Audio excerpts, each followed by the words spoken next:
Okay. The following podcast features my conversation with Yen Peters, creator of the new original comic book Kundiman, set to launch at PICOF 2025. Yen brings a vibrant mix of stories and insights to the table. In this fun, story filled episode, we dive into discovering and studying comics, getting hooked on Trese, exploring LGBT comic books and the boys' love genre, learning to speak Tagalog, crafting intimate sex scenes, graphic design, collaborating with friends to create and researching for history-based comic books and a lot more as usual. Get ready for a lively chat packed with tales and inspiration from Yen's creative journey. Yen also will be at PICOF 2025, as I've said, happening at SM Megatrade Hall 2 on July 5 and 6. Grab Kundiman and dive into the thriving Pinoy comics scene. And now, here is TPKP 181, Yen Peters, Kundiman, History, Intimacy, and Artistry.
Welcome to the Powerful Komiksman podcast. This is Gerald Dorado.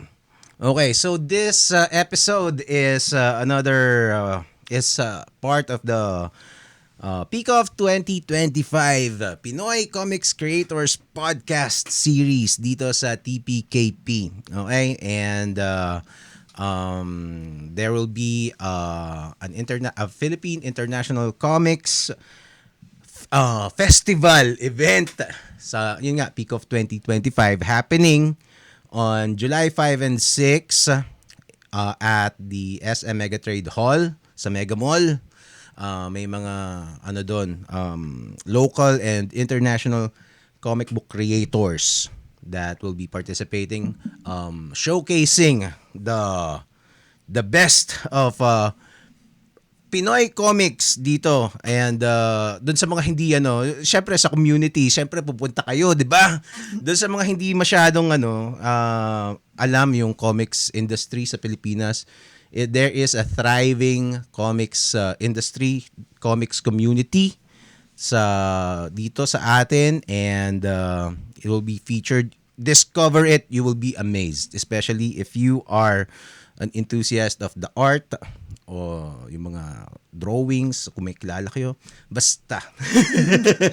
Okay, but now, I am, my guest for this episode is a participant doon sa PICOF 2025 nga. And we're gonna know more about her. About Yen Peters. Hello. Ayun, so, introduce yourself. Hi. Okay. So I'm Yen Peters. I'm the author of one of for one of the PICOF selections for 2025, Kundiman. Kundiman. So, Nice. Yeah. So it's a historical queer romance that deals with the Filipino-American War. The log line that I'm working with right now is a pacifist man endures a harrowing journey through Filipino provinces during a revolutionary war to bring back his lover, the captain of the rebels, back home with him. Wow naman. Talaga. Yes. So that's Okay. the story. So, may I see again? May I see? So, Kundiman. It's based pala sa Filipino-American War to. Yes, Oh, specifically. wow. Before, I think when I pitched it, it was initially the revolution against the Spaniards. Oh. Yes, but, why did you change it? But I think because I consulted with this friend, I talked to him a lot. He's also my translator, because Kundiman also has a limited Tagalog release. Yeah. Okay. So it's English? English and in Filipino. Oh, okay. So I think I'm trying to remember exactly why, but I talked to him about it, and I wanted it specifically to be about how war for the growth of an empire kills things like love. Oh. Yeah. So we thought actually maybe the American occupation might be a lot better for to tell that specific thesis. Also, at the same time, it's a lot more relevant right now, currently. Okay. So yeah, those are the two big reasons why I decided to do the Filipino-American War specifically. Okay. So, did you write this and draw it? Yes. Wow. Yeah, written, illustrated. Okay. So, have you been writing before this or? Oh, actually, yeah. Funny story about it is that before this, I pitched this as a PICOF selection. I actually worked on it during Komiks workshop, like the workshops that they have where they invite like young creators over to learn how to write stories, how to use the medium. And back then, like 3 years ago, or so, oh my god, 3 years ago. 3 years ago. 3 years ago, it was actually the sci-fi epic post-apocalyptic type thing where the world was so destroyed by this alien force that the wealthy created this mothership above Earth that they would go to. And it was just so big, and it was way too big in scope. Way too big in scope for me, a 22-year-old. A 22-year-old to have feasibly written that in a satisfying way and also illustrated it with the vision that I had in mind for it. So I decided, like, since this story also came from like frustrations of like how colonialism has changed this country unrecognizably from what it once was. I decided to like scale it back substantially, which is what eventually led to me settling on just writing about a historical fiction. And instead of making it this big, like, political, religious controversy of a story, it's now about this is very simple conflict of trying to find someone that you love again. So you just basically want to tell the story, diba? Not focus too much on other messaging. No, actually, yeah, I think no, it's not that I don't want to tell a message. It's that this is what's more realistic for my capabilities right now. I see. So but you are also interested in doing sci-fi in the future. Yeah, maybe I might. I've shelved it. I see. Kasi ako mas sci-fi kasi ako eh. Yeah. But of course, yeah, I understand kasi sci-fi talaga yung grandness, especially if you're talking about space, you're talking about time. Yeah, and, diba? Who knows what kind of politics there is in space. Yeah.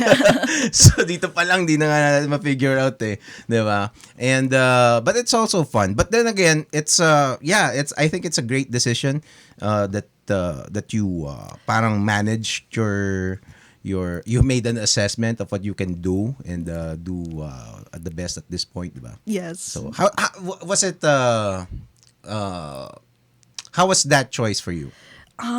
It it took a lot of friends going like, Ian, I don't think you can do Star Wars. I don't think you can solo Star Wars. I don't think that's something that you can do out of the gate with basically no support. And that feels like, which is like a difficult pill for me to have swallowed, because I think I am just the type of person who wants to push things, like push myself constantly. But the only reason that that Kundiman is printed now is because I made that choice for myself. Yeah. To still push myself, to still go for gold.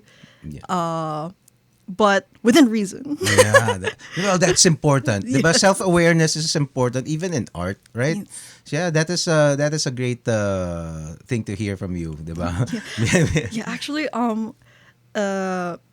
even making this was still, even now I'm still struggling with like what are my limits as an artist and a writer? Because PICOF is coming up, and I really wanted to just put out the first chapter this July, and I thought that I would have a little bit more time. Like I would have 2 months to be able to illustrate and color this, because Kundiman is supposed to be colored. But it is in grayscale right now. Because that's more of like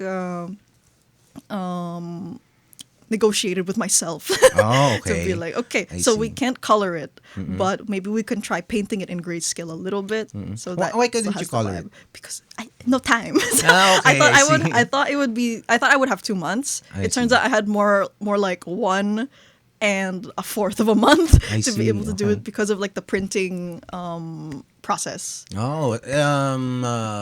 Wincy said dun sa episode namin, the deadline was really parang intact talaga siya, diba? You can't move it. Yeah, oh my You have to God. follow the deadline. Yeah. So how was it? How was So Paulo Heras? No, well, this one, I think in Wincy's situation, he directly approached Sir Paulo to help with the printing. But for this one, I went to an independent publishing. I see. House. So they were a little bit more flexible, but even then, since I have a day job, I say this all the time, and when they ask for like, give us an artist bio, and that's always the most difficult thing for me, to be like, how do I summarize my whole deal? Actually, right? No, diba? Yeah. So even now, if you ask me, what's my like, but I would have, but it would be long. So which one to pick? Parang ganun. Yeah. Siguro, but then again, when I was younger, it is hard, diba? Yeah. Kasi you tend to do a lot of things. How was it for you? Yeah, well, I guess now my go-to opener for my bios is like animator by day, komikero by night. Because my friend jokes around that I have 2 jobs. Yeah. I have my full-time job, then I have my animation job, then I have my part-time job. What's the full-time job? My full-time. Yeah, my actual full-time job is I'm a motion graphics designer. So like for games? For a learning institute abroad. So yeah, I do a lot of supplemental science and math things to help kids wrap their heads around it visually. So it's still connected to being a comics creator, but obviously a very different vibe. Yeah. Extremely different vibe. Well, it's a good thing to have variety, diba? Kasi if you're doing the same thing from in work and then in play. Oh God, I would actually that's part of why the history of this comic is also so personally harrowing, because there was a point I had when I was pitching it, I think late last year, was working on the pitch. I was still a freelancer at the time, still in animation, but like hand drawn now instead of like working on After Effects. So in the morning it would be like day in day out, just drawing frame by frame these characters, making them move. Then I would go home, I'd put my stuff down, and I would crack open my Google Docs and type out the synopsis to, still at the time, it's not the Sci-Fi anymore, but it's still like the transition point between the deranged Sci-Fi giant concept story to whatever this is now. Yeah. So it's still, and then trying to wrap my head around like, why doesn't it feel right? Like, right, really trying to find the best possible version of this story and doing all of the concept art by myself. Yeah. And I would go to my friends and be like, Ian, you're miserable and you should probably take a break. Well, you have good friends. You sound like you have good friends. They're really good friends. Shout out to Yeah. Ian's friends. Shout out to my friends who was seeing me at literally rock bottom. I was writing this at rock bottom that they took me out to Starbucks and cajoled me into getting a donut for myself. Oh, wow. Yeah, so, Well, that's great. That's teka, ayusin ko na. Ayun, yun. It's but then again, going back to this book, you said we talked about the grandness of a sci-fi Star Wars like story, but this is just as complicated, right? Yeah, it is still as complicated. It is actually hard to write. It's not a simple story. It's not a simple concept at all. Yes. Diba? Yeah, I think the difference is like while the Filipino-American War is this big old thing that I still have to keep track of a lot lot of things, like the culture at the time. Yeah, the research would be extensive. Yes, So tell us about the research. So the research. Actually, I would call myself a history liker. I'm not. I don't think Just of myself. liker. Yeah, I'm a liker because I'm not an enthusiast. I am not an expert by any means. It's just that I'm fascinated. I'm fascinated from like a casual anthropological Yeah, a casual perspective. historian. Yeah. Hindi, casual appreciator of history. I'm an appreciator, but which is why part of it was challenging because maybe another person who was actually already an enthusiast who before thinking of writing the story or who was inspired to write a story because they're an enthusiast might have an easier time moving and figuring out what to do next in the plot. But for me, I have a rudimentary knowledge of things. And it's just a lot of... because I think my process with writing stories is I figure out the type of characters and the type of journey that I want. And then I start to figure out like what kind of books, what kind of literature do I have to dive into to be able to make that journey happen. And in this case, since Nicholas is a doctor, I had to dive into like what was the so I had to so identifying the characters right and who they are. So Nicholas is a doctor. Lucino is a former captain of the revolutionaries from our war with Spain. Yeah. So Wait. So the setting is right after the war or during? it is 2 years into the American War. Actually, I see. I forgot to read the the back. Go ahead, read it. My bad. Yeah. So okay. August 1900, 2 years into the Filipino-American War, Nicolas Candelaria keeps his head low and away from the ire of the American occupants. When even his meekness is rewarded with barbarism, his lover, Lucina Salvador, seeks the aid of an old friend, an enchanted weapons dealer who sees him as more than just a brother in arms. So Kundiman is about revolution and also possibly another woman, another woman man, to be precise. I see. So, yeah. Actually, now that, just by describing your book, I can already imagine how intricate it would be. Kasi there's a lot of tawag dun, a lot of things going on, a lot of complexities. Yes. The research on the war, of course, you can't just make it up. Yes. Diba? And the details about being a doctor, that adds an extra layer. What kind of what are their equipments? Yes. Diba? What were their They actually, and even another layer to that is so Felipe is an enchanted firearms dealer, which makes him and Lucino antingeros. so there's fantastical elements Yes, there's too. So it's because I was actually because the reason why there's magic in the first place is because the oldest version of it, like from the comic at workshops, did have magic, and I still wanted to retain that even now, even though we're moving to a more historically grounded setting. Yeah. And there is footing for that because the use of anting-anting, like these amulets and charms, are very much relevant to the Phil-Am War. Yeah. Yeah, because well, yeah, there's the Americans also capitalized on that. oh diba? really? Like, Yeah.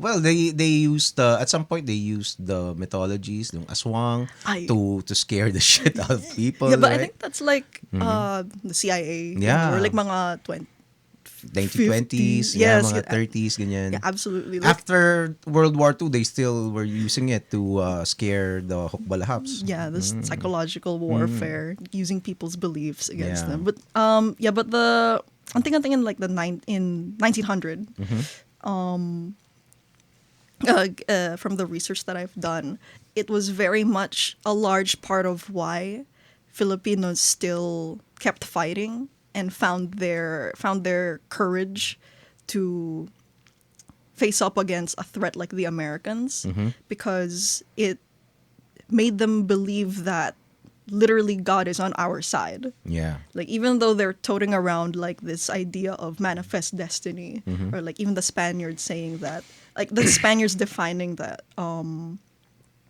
what the things that they should and shouldn't do in order to please God. The anting-anting is like this. It's fascinating to me because it's actually a marriage of our ancient pagan beliefs with the Catholicism that was introduced and popularized all the way back. So it's like, I better explain. Actually, let me. Okay. I brought some of my notes because I knew I was gonna talk about this stuff. Yeah. I wanted to get it as accurate. She as came prepared, guys.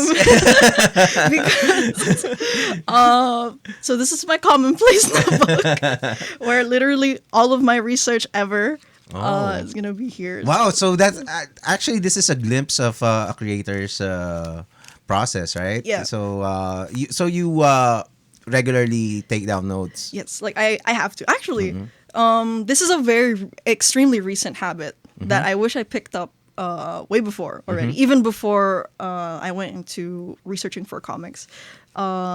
Because this isn't just like my research for Kundiman, it's also like a bunch of quotes that I like, quotes from literature and poetry that I liked, or like from video essays where they say something really cool, and I don't want to forget it because I worked in advertising very briefly, and when your literal job is looking at TikToks. Oh, really? Yeah, Wow. is scrolling through TikTok and making TikToks that would be good for the site, and that's just your loop for months on end, is going to melt your brain a little bit. Yeah. So I forgot how to read. I straight up forgot how to read. I wasn't in the habit of it anymore. So to help with that, and my very poor memory retention, I just write everything down now. Everything that I find fascinating. So back to the anting-anting. Let me just. That's a cool notebook, Yes, by thank the you. way. I You have have- stickers, diba? Like things that actually some of these were ripped off from my laptop. So I have Manila Girls. This is a really, I forgot the artist for this one, but it's a really old one from StickerCon 2020. Wow.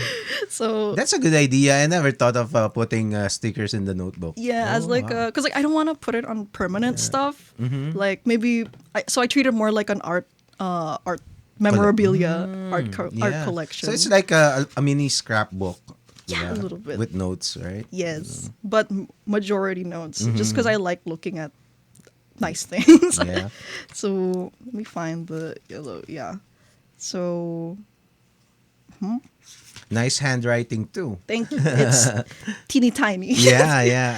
I kind of also write like that. Yeah. So. So I think I don't know, I've refreshed my memory a little bit. Yeah. The anting-anting is like a product of a marriage of Catholicism and ancient pagan beliefs, and we call that folk Catholicism. Oh, folk. Okay. Yeah, and it's like and it comes from our ancient ancestors' response to the introduction of Catholicism, because we have things like anitos, right? And each of those anitos, the way that you can pray to them for specific things, like let's say husbandry or like good weather or good harvest, is very similar to the way that Catholics pray to saints. And at the same time, Filipinos have a Batalang may kapal. Yeah. Right. The designer and creator of all things. Yes. And Catholics have a God who is literally also that. So when the Spaniards introduced their version of their religion to us, they said that you may call your God. You call him Bathala. We call him God. They're the same person. So rather than like, I think that's why Catholicism caught on very well here in the Yeah. Philippines, is because they approached it as an evolution and extension of their current belief system. It's very easy to switch, you know. Yeah, like At I would say that I wouldn't say it's easy, but it makes sense. yeah, Yes. exactly. Yeah. Yeah. That's a better term. Yeah, and then they use that to beat us over the head with it and enact horrifying acts of abuse Yeah. on our people. So Well, they also did that to the Greek pantheon, the Romans, di ba? They just switched the other gods. They just turned into saints, Yeah, right? it's like an Something import. like that. yeah, it's also I think I'm also very fascinated by that movement of belief. So that's very much going to be a Yeah. part of the comic also. Yeah. Where because the I think the tension between them is not only Nicholas and Lucino are very much in love with each other. They're very they've built a home together. They have a whole future that they want to have together. But Lucino is a revolutionary. Yeah. Nicholas is not. Yeah. And so, at the same time, Lucino is an antingero. Nicholas is a Catholic from the 1900s Yeah. who staunchly believes in the idea that anything outside of the church's dictated set of beliefs is heresy. So yeah. so that is those are the conflicts in the story, right? Yes. Oh, very interesting. Very interesting. So is the story is this a one shot or is this a prequel or what? So Is it an intro? so this is just the first chapter to what ideally is going to be 2 books. 2 books. Yeah. Okay. So what I'm projecting to come out with by like 2026, 2020. Oh, sorry, not 2026. I can't do that. 2027. That was quick. Well, I can't. I physically can't do that. So 2027 maybe or 2028 is gonna be a 7-chapter book. 7 Yeah, 7 in the same universe or the same story? Same story. Same so story. the continuation of this. Oh. And then a second that's gonna end at the midpoint of Kundiman, and then the second book is gonna come in to wrap it all up. Yeah. And actually I really wanted to make it 1 book so I can move on with my life sooner. Because in my head, because of course, no one has a timeline. No one should. You shouldn't push yourself when you don't have to. Like when the time is right, the things will fall into place a little bit. Especially when you're doing something like this that's going to take so much labor and thought and time. But because the whole premise is Nicholas going from province to province, chasing after his lover. It needs time to cook in each province that he goes to be able to like immerse yourself in what's happening there. So it's not like a rushed like. So we're here in Tarlac. Now we're in Bulacan. Okay, move on. Let's go to Batangas. Ganun. I think I need to through the PICOF workshop actually was when I realized that this needs 14 chapters, Oh. not the 7 that I wanted to push for initially. Yeah. Well, that's the beauty of independent publishing. You can call the shots. Yeah. Have you plotted? How much have you plotted the entire 14 chapters in your head? I think it's like 70% solid, Oh, basically. Like, that's a good I know number. the beginning, and the end. I am very firm about what's gonna happen in the end, but the middle is still a little bit. Things can still move around. Yeah. So, if I can remember, he's gonna go from. So we start in Tarlac. And when the inciting incident in chapter 2 happens, he goes to Pampanga, and he's gonna go to Bulacan, and that's where I leave it off. Okay. For now. Yeah. Okay. So it's gonna take a look at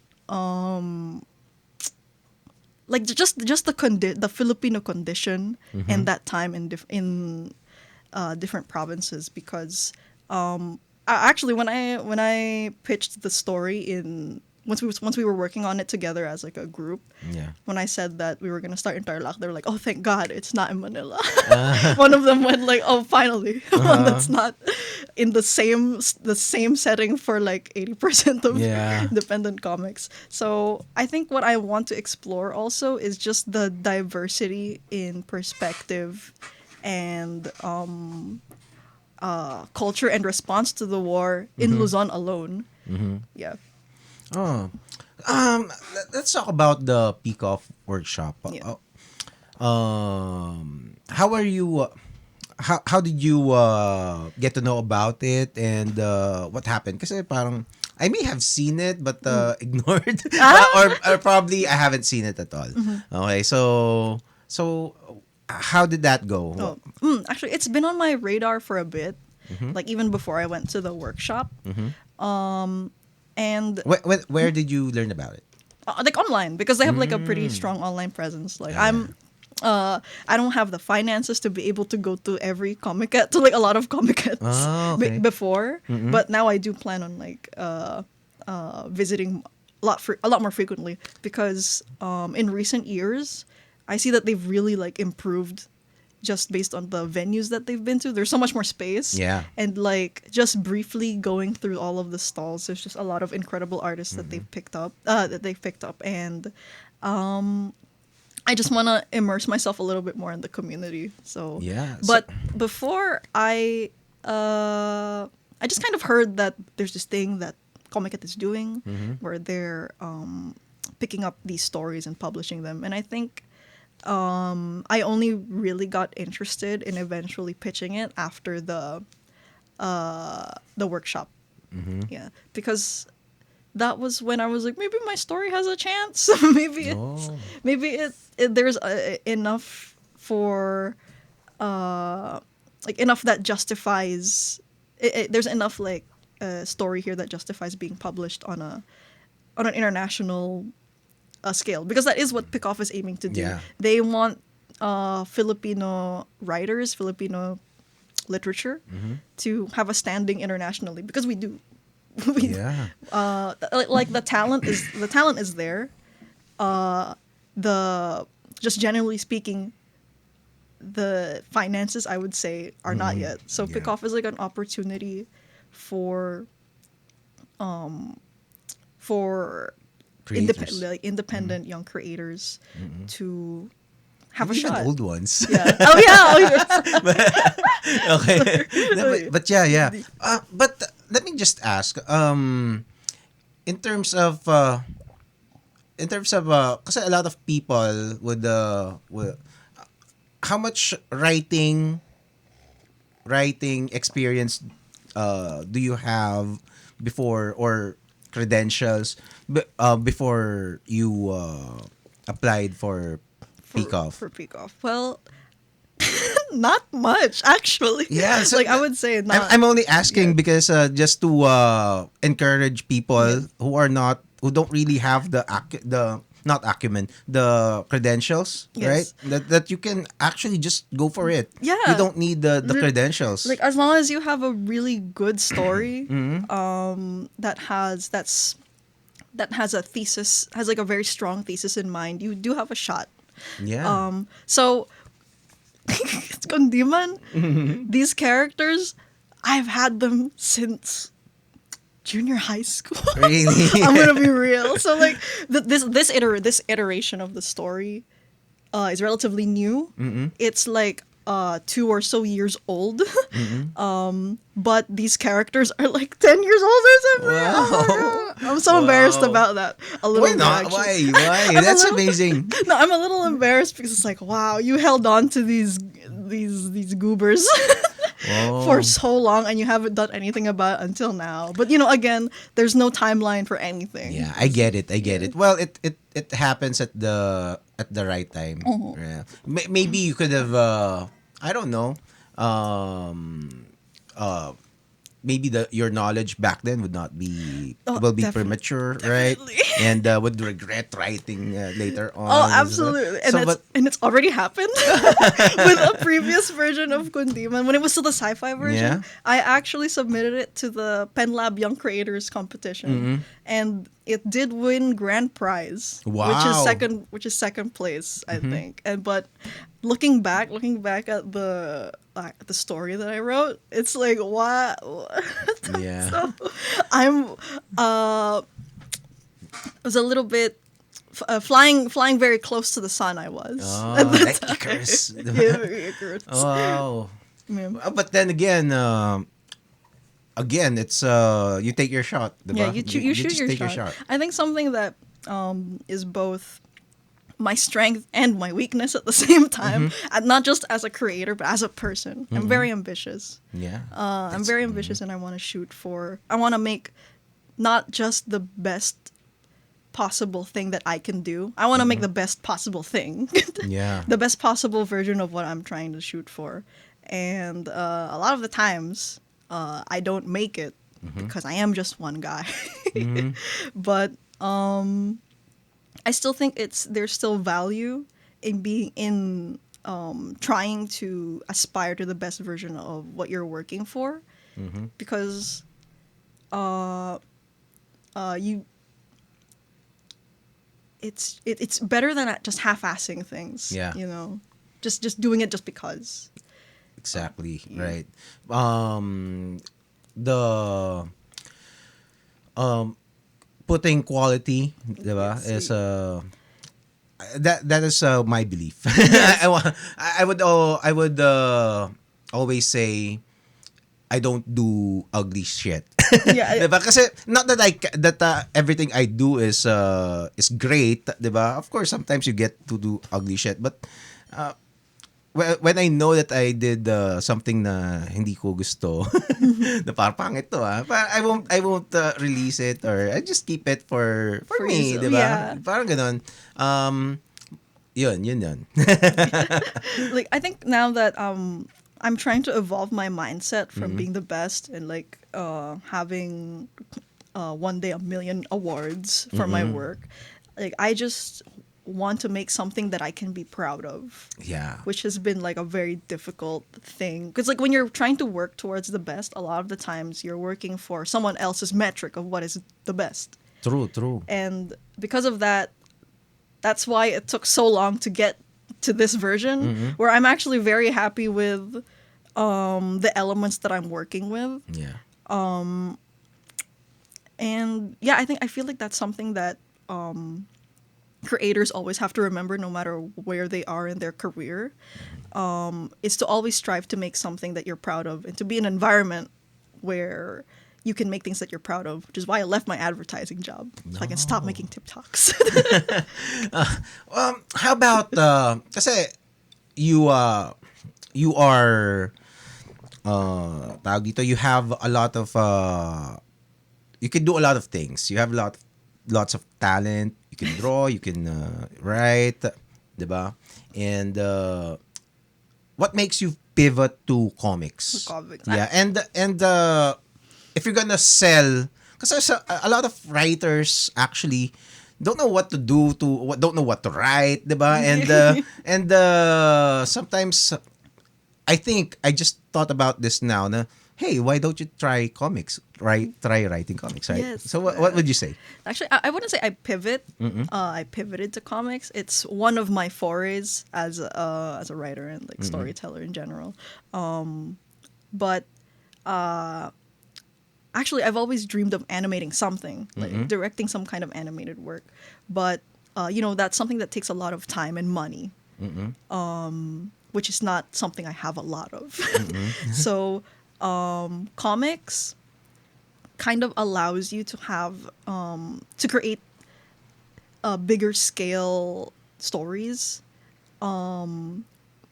with a lot less like collaborative labor that's required to, like, if this were animated we would be here 7 years. You know what I mean. So and aside from being able to tell more with less, essentially,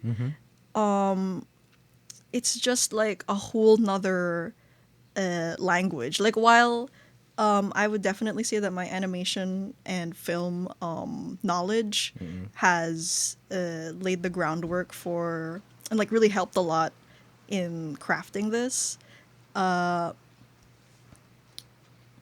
There's just this level of skill in that I realized that you needed to be able to bring a feeling to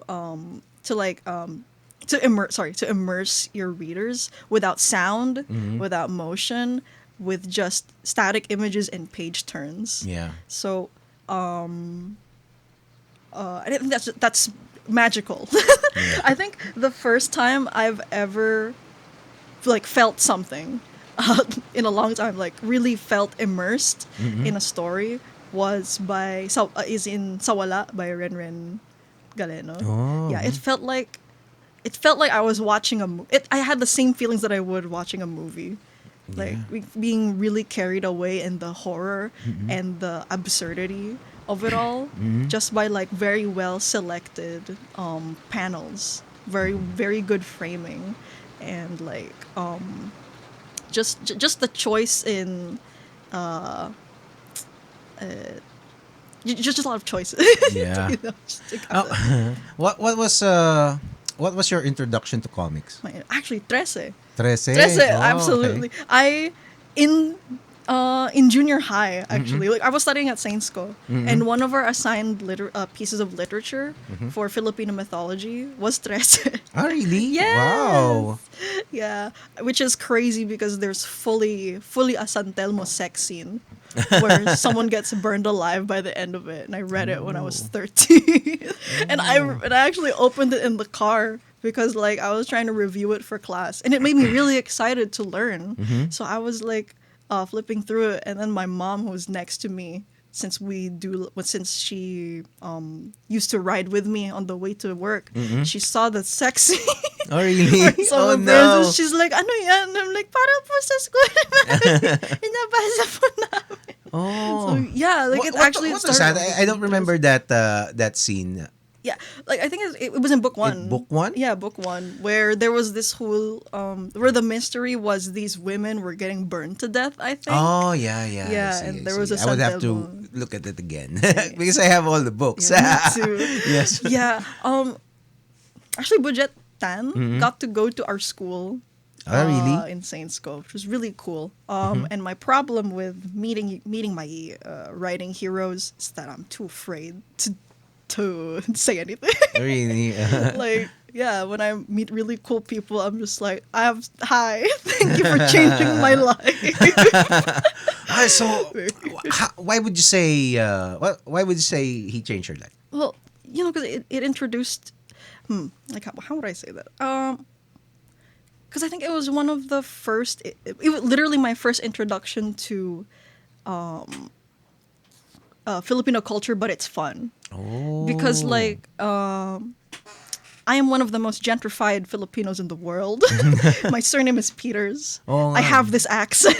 And yeah, I had a very Americanized upbringing, ironically. How so? Because my parents were one of those people who were like, we have to teach you English and raise you on only English so that you don't have a hard time in the workplace. But now that I'm in the workplace and my coworkers are speaking Tagalog, I'm in the corner and I don't really know how to engage without without feeling like I'm about to embarrass myself. But yeah, I had a very Americanized upbringing because so that's why you had to get a translator. Yes, Oh. absolutely. Because I can converse fine in Tagalog. Yeah. I can read Tagalog. I'm literate. Yeah, well, you can understand. Well, I can relate to that because my wife's like that too. Yeah. Yeah, whole different Yeah, thing so- when writing in Tagalog. But then again, gumaling na rin siya. Yeah, Mag-Tagalog, yeah. diba? You just have to be around people who speak it How have you how much have you improved your Tagalog? like substantially, by a lot. Especially because I think I only got to improve in grade school. Ah, really? Yeah, I think that's where I learned how to speak conversationally. But where my grades were always pretty good overall, like I would get high lines of 8, like lines of 9. Filipino, 75. Ah, really? Up until college. Or it's just... Ganun din yung wife ko. Yeah. Yeah, oh gosh. Like the way... This is so embarrassing. I'm writing a whole Filipino romance, but it feels like I'm... May I say, so the dialogues here are, so you have a Tagalog version of this, but the one that you will be releasing would be fully in English. Yes. Oh. Yeah. I see that you have learned from those.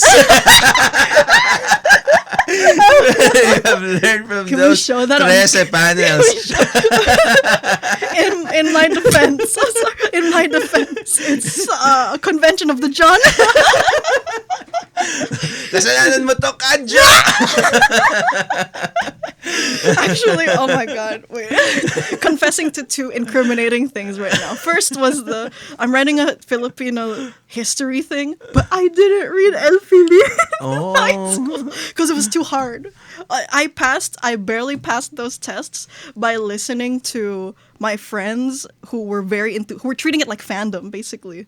Like, really? yes, like I had- El Fili? Yeah, El Well, Fili. that's nice to know. Yeah, yeah, like they were treating it like it was an anime or something. Like they would make memes of it. They would have like yung mga just people on Twitter talking about fandom things. Yeah. And that's how they learned. That's how they found the love for literature. Yeah. And I would just listen to them. Yeah. Because they had digested it in a language that I also spoke. Twitter. Yeah. So like shit posts about it and like regardless. And then the second thing the second incriminating thing I'm gonna confess to is that the literal first panel that I drew was the build up to the sex scene. because I think one of the challenges here was that I barely had time to produce it. I had 0 time for pre-production. So like for visual development. And aside from that, it was a completely different coloring pipeline from the one I had already planned out in my head. So it's like it was going to be colored. So I had concepts for it in color. I didn't have concepts for it in black and white. So I started with the sex scene not strictly because I like looking at men, but because it was the least intimidating page for me because it's only It's mainly if I'm allowed. Yeah, of course. Yeah, this is literally the first set of pages that I drew because it's just like shoulder up and torso up. Show it nearer to the camera. Oh, near to the camera. Yeah. So that's the scene. The first that I'm showing on camera. Hi, Mom. No, it's okay. She knows. So, Remember that time when you saw?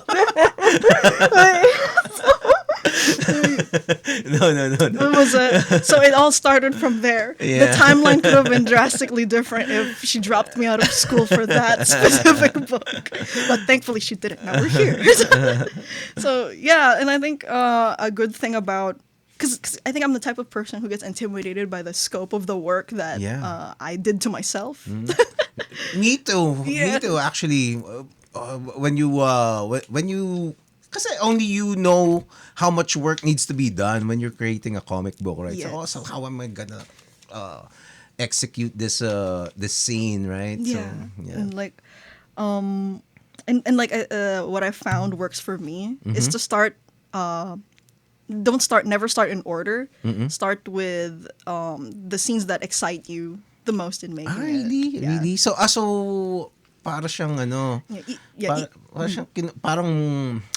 parang mosaic yung trato mo. So you can start, you don't need to do it linearly. Yes, absolutely. Like whatever's easy, because like the page that I just showed, because it's technically very easy, or easy in a sense that I've been waiting to draw out this page. And I think another version of that. Oh gosh, the first. Yeah, page. we have that, no? We have that. I have some scenes then from a comic book that I can't wait to draw. Yeah. One that this one was both easy and also like very exciting to me personally.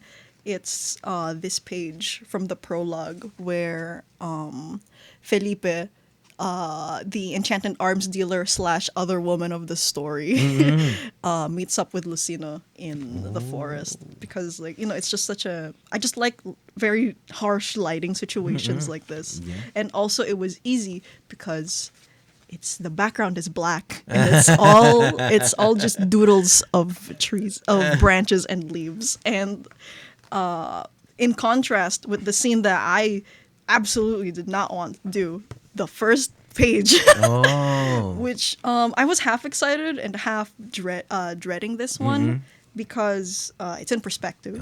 It's in perspective. There's a lot of people, but I was very excited because specifically of this dead Filipino soldier on the front. Wow, that's a brutal shot. Yeah. Wow. Like I always thought it would be funny if your literal introduction to this romance novel is gore, because I've found that blood is incredibly important for the story, because Nicholas is a doctor. He has blood on his hands. Lucina's a soldier. He also has blood on his hands for both very different and similar reasons. I see. So you definitely need to the collected edition should be colored. Yes. Right. Yeah, like the goal, like the big part of the aesthetic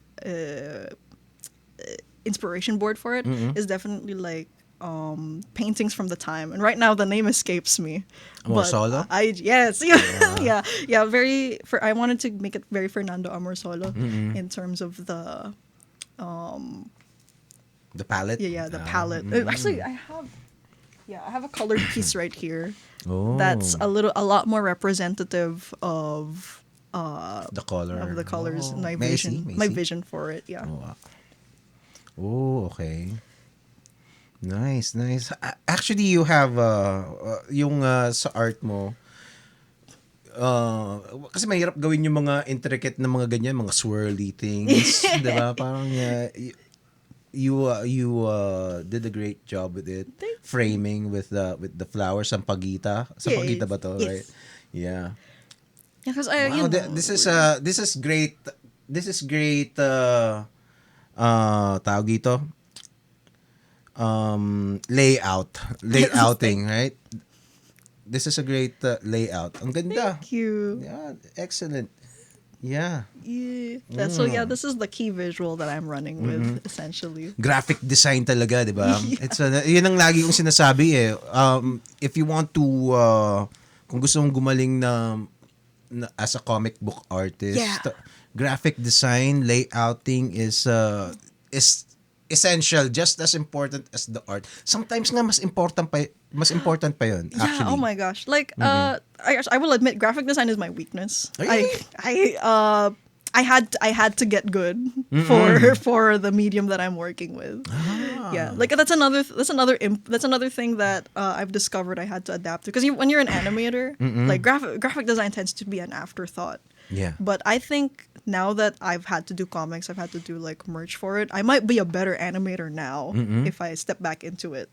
If with these like graphic design principles in mind. Yeah. So because like this, like especially with stuff like very heavily stylistic stuff like Spider-Verse, I realized that their compositions are very graphic designed. In the sense that you have the big, medium, small shapes, those leading lines, and that's not exactly an intuition that comes naturally to you unless you're actively studying that. Also, if you were studying animation, let's say in college, like I did, like that's because it's a whole different skill. It's a whole different instinct. It is. Yeah, that's very well said. Yeah. It's one I've had to really. 'Cause it's So how did you study graphic design? How did you first? How did you realize that it's essential, and what did you do to improve and study it? Yeah, I think let's. I guess going back to the one I submitted to Pen Lab all those years ago.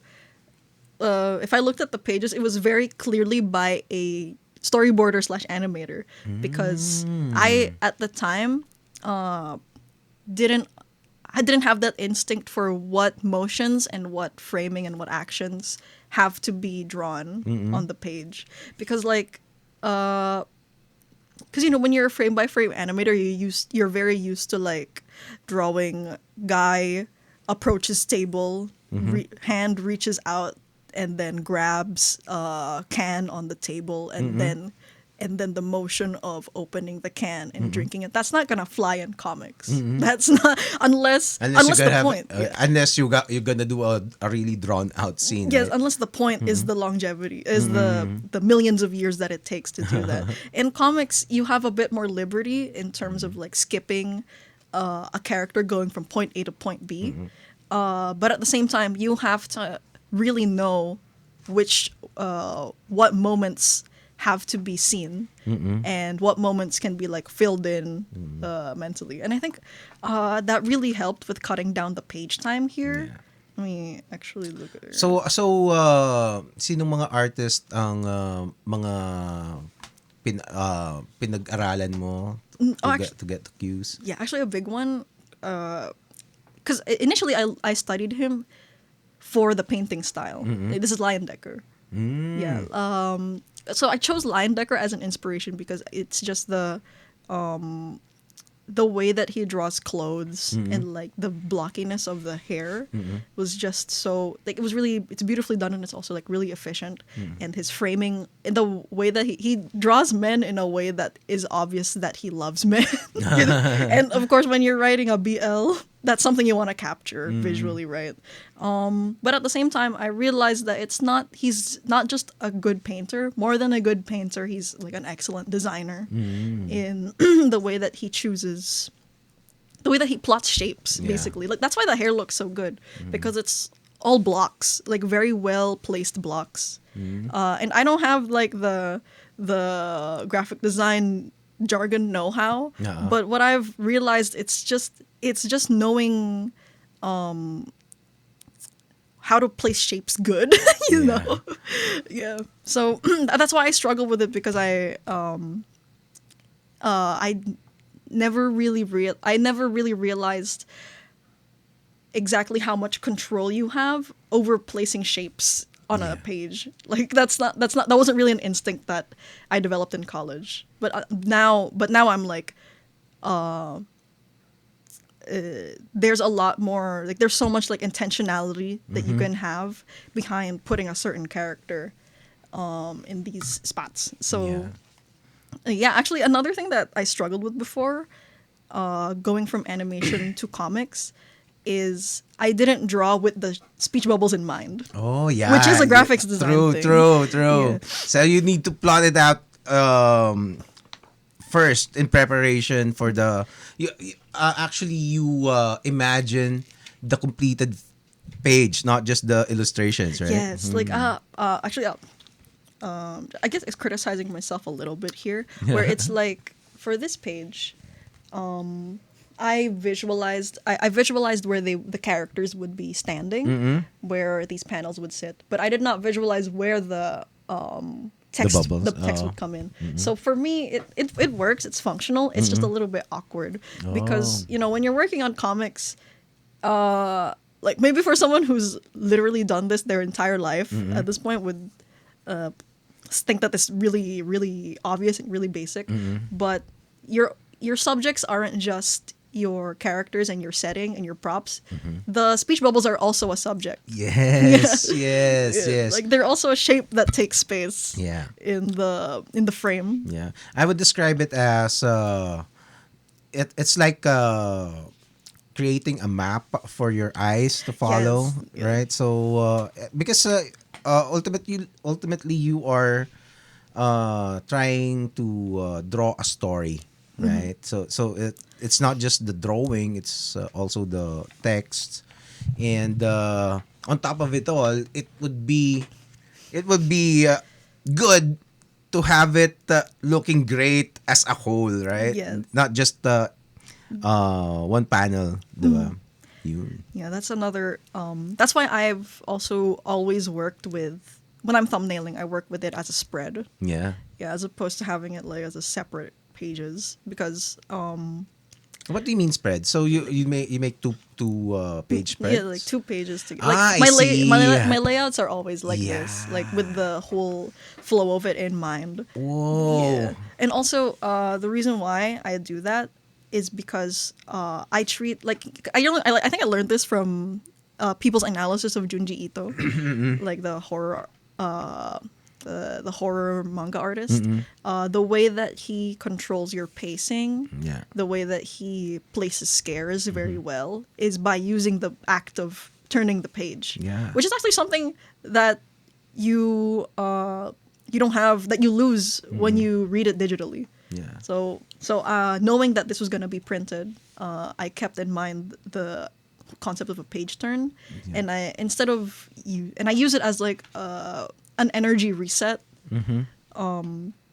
where I can afford to put less in between actions, and like, how do I say this? Where it's but with each turn you're supposed to have like a forward momentum in the story where something has to have changed already, like the conversation, the energy of the conversation, or like the setting can change on the next page. Yes. Actually, that is very good. That's very good advice. Explain ko lang kasi maganda siya. So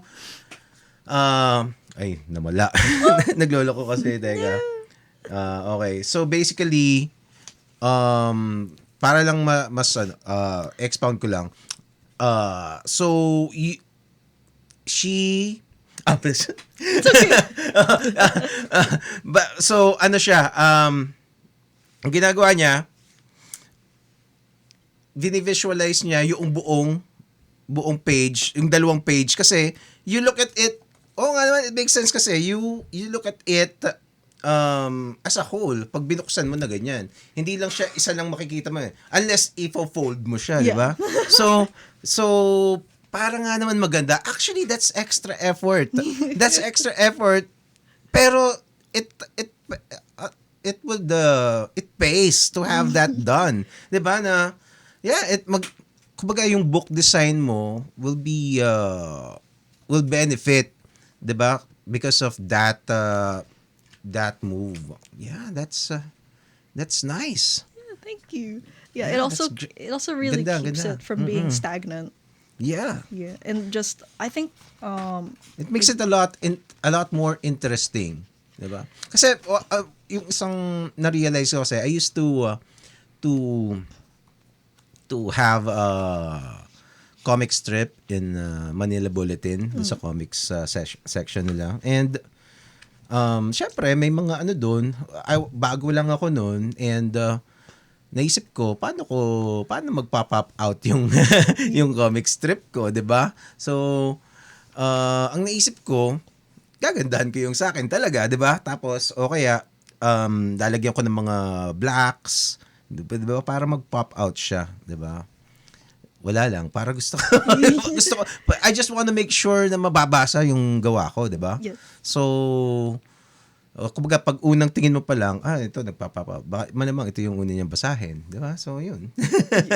Kasi kasama yun sa again, the comics is yung design ng buong page, di ba? It's not just one panel after another. Yeah. Yeah. I think because in animation, animation film, you control exactly to the second how much you spend time in a scene, right? And I think the comic version of that is the page turn, where they can read it as fast as they want, but they're always gonna spend time Yeah. to flip, and maybe like we're I don't really know how to explain it. But still, like that very action itself is what I'm trying to exploit in the pacing, I guess. And I think I just want to show the way I used that like jump scare principle that Junji Ito made. So here, they're having a lovers' quarrel in the drugstore because Nicholas wants to stitch up the American soldier who harassed him literally the day before. They're having an argument about that, and we see people's reactions and the penultimate panel where Nicholas tells him, if we can't agree on me saving this man's life, if you really think that I should just he should pay me, otherwise I should let him rot, then you can just go home. And on the next page, we see after Lucina like swats him away. What's that? Oh my god, is that infidelity? to like heighten the emotion of that of what happened on the previous page. And then they have their little lovers quarrel, their long distance lovers quarrel of just carrying that the weight of what they just talked about as they try to just fucking go to work and pretend it didn't happen. And I guess ramping up to what happens on the next page, we see someone put some coins in Lucina's hand, and when you turn the page, it's the other woman. Oh no! Oh my god, it's the other woman. Yes, I think that's a fun thing that you can't have in another medium. Yeah. It's oo nga, kumbaga yung jump scare concept. Well, but it just shows how much thought you have put into this. I'm very happy to hear this because ganun din ako ginagawa kasi even in my comic strips, siya, kumbaga pre-planned na talaga every strip, how it's gonna look, how it helps the next one, Yes. diba? How it complements the previous one, diba? And you can apply the same thing in comic book pages. Yeah. And this is the beauty of comics. I just want to talk about this aspect that makes it a lot more fun than it looks. Yeah. Diba? Kasi especially creating it wherein sometimes people might think that there is less creativity in comics because it's not moving. Yeah. It's static. It's just kumbaga, drawings, diba? But that limitation is actually fuel for innovation, Yeah, diba? exactly. Like Yeah. I think because you're telling more story with less. Yeah. As a result, you have to make literally every panel count. Yeah. It has to convey the exact amount of information that your audience needs to know in that moment to be carried with the story. Oh man, that is I'm very excited for you. And actually I see the drawings. Diba? The drawings, the quality is actually there, and I could just imagine how much you will improve even more in the future. Thank you. Kasi it's one thing about comics, if you are a comic book creator na marunong ka talaga, is if you see a page, you'd know that the creator, if the creator really knows what he's doing or not. Yeah. Diba? And it seems like you know what you're doing with your pages. Thank you. Yeah. So and again, it's exciting to see your work, your future works, 'di ba? So, yun. What else do you want to talk about your comics? Let me think about it. I keep referring to him like this Felipe, the other woman. It's just because part of the reason why he's here in the first place is because of the nature of the Filipino-American War, and part of why we lost. Oh, really? Yeah. So, speaking as someone who hasn't yet extremely dived in, has like an overview of what happened, and has watched Tenera Luna in 2018. Teka, ito pala yung isang question na gusto kong itanong kanina. You said you were a history liker. Did it progress now that you've made your research? Yes, actually. Like just aside from like my interest in the Philippines, I've branched out to like to Southeast Asia in general. Like recently, because there's this podcast that I like to listen to. It's called Blowback, but it's very fascinating. It talks about a lot of America's wars, its involvement in other countries. The one I'm listening to right now is about the Vietnam War, but specifically the way that it's impacted Cambodia. Yeah. And it's a podcast that I can't listen to in the background because there's so many proper names and place names and events happening that I have to be actively researching. Yeah. And instead of it being boring, I find myself incredibly engaged in it. And I think that's like a curiosity for the world and the things around me that started because I researched. And it's just it's at the same time like depressing. Depressing to think of all of the destruction and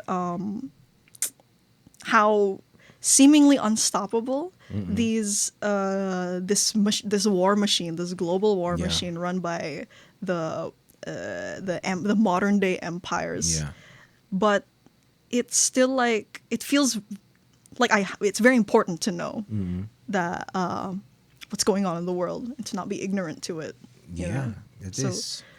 And I guess in researching for Kundiman, it's given me a better understanding for why we're like this as a country. So why Kundiman? Why Kundiman? Because before I wasn't really focused on the romance of it, but there was always like a romance element between these two. And even as early as then, it's called Kundiman because the genre is an art song about romance, about love. But at the same time, people in those times used it as a vehicle for patriotism. So like you can't say shit like down with the state directly, like down with the Spanish state, but you would say things like my love, I would die for you. But the love that they're talking about is the motherland, is the Philippines. So that's where it comes from. Where like this is a romance that is about the war. Yeah. So it's still about patriotism and the Filipino condition, you know. So I think why I think it's so fitting to theme the this war story around that love song is because actual scholars have described the genre as sounding very pathetic, but without a pleasant feeling to it. So like that's the funniest word to me, like pathetic. But Really? yeah. Can you repeat again what they saying about Kundiman? Yeah, the as in the way that it sounds. Oh. Like let me see. I wrote Okay. that exact quote also. Yeah. The melody is characterized as pathetic, but not without some pleasant feeling. And if that ain't love, that ain't what love is. Who said that? I forgot who, but there is a music scholar who said that. But they don't mean pathetic as in you're a loser.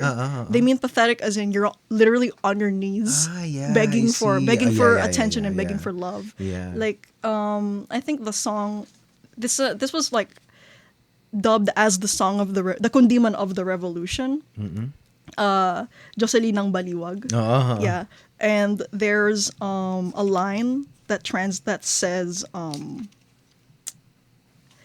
that translates to, at the end is the request, but like the word request is a translation of kapamanhikan, which is like the part where I think the part after, traditionally the part that comes after proposing, where you're talking with the family. Like, so at the end is the request: reciprocate my pure affection. Remember, if you have no mercy, you shall poison my poor life. Like, that's the flavor of pathetic I see. that Kundiman. And like, yeah. even musically, the average Kundiman listening experience is like, and then they switch to like a major key when I think typically when they talk about when they're talking about the yearning reciprocated, the yearning reached for. And like, that's why I actually chose Madaling Araw specifically to be featured in the first chapter. Because I do plan on having like one Kundiman every chapter. So there are lyrics of Kundiman songs Yes. scattered. Yeah. I see. Like, I chose Madaling Araw because it's like the plot is specifically this. I think technically it's a harana because the singer is asking for the attention of their lover from their window. So yeah, the traditional harana I think is what's happening, and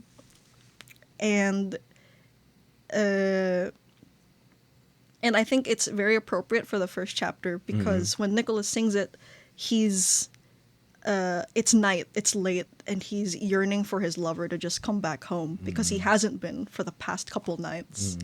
Like, he hasn't been home for dinner, and I feel like that that very mundane and average like patheticness that's something people can relate to. Yeah. What's the term? I forget the term. Yung I forget the term. Okay. Hopeless romantic siguro. Another thing about Kundiman, of course, is the LGBT element of it. Yes. Diba? That is very obvious. Can you talk about that? Oh, well, I think I've always been more invested in LGBT stories. Ever since I was young, I was like, I was never truly like interested in like male and female romances together. And at the time, it was just, I just really like BL. But What's then, BL? Boys Love. Okay. Yeah, Boys Love the Okay. genre. So like maybe I'm just really exclusively into Boys Love as a straight person. and then zoom to a couple years later, I am a gay.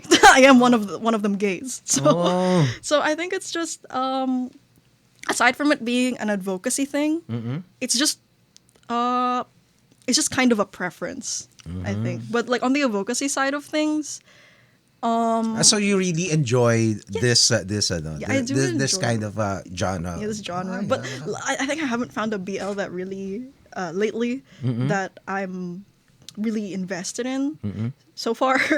Well, you're creating it. Yeah, I'm creating it, but I haven't. This is the different kind of investment. Yeah. But I haven't found a story yet that's really captured me as of late. I've kind of like, but that itch has been mainly scratched by like fandom, like fan works of existing properties, like Arcane. Or people shipping Jason Victor together. Usually that's the kind of thing that I've been reading into, but I'm trying to find other like actually works that were intended to be BL instead of people wishing that this existing property was BL. Even in K-pop, diba? Yes. There are lots of things like that. Even in P-pop, may ship. Actually, I was kind of surprised kasi I'm kind of new. I'm medyo new sa ano. Even in with Beanie and SB19, Yeah. diba? Parang they're pairing each other with their other members of the group, diba? Yeah. Yeah, where it's like on one hand, it's like don't do that to people. Don't do that to people. Like I think it's cute to want. Like I guess to some level that's fine, but to like actually like genuinely want them to be together, that's true. Yes, That's a yes. line you can't cross. But I think that comes from this desire. Like you know how we have love teams, Yeah. right? We have like I'm not updated. We have You can't break the love team. I think they decided I don't know how sa Bini kasi I follow P-pop. Yeah. I actually do reaction videos on P-pop. SB19 Bini, meron akong isang channel for it. Kasi I want to support it kasi it's part of the creative industry and they are killing it right now, and maybe we as illustrators and writers and in comics can learn a few things or two, diba? And yun nga, sa kanila kasi parang basta nagagalit sila pag hindi naman lahat yung mga fans. Meron ng mga hardcore fans na really interested with the ships. Yeah. Diba? And I think that just comes from the desire of people to have the desire to have an LGBT love team that we don't, the one that we don't have. Yeah. So it's because it's nga no, in Pinoy pop culture, that is kind of parang parang hindi kasi parang let's say ang ABS-CBN, they probably wouldn't do an official love team na parehong babae, di ba? Yeah. Pero this is I forget the word ba yan? Bakit yung parang siya, parang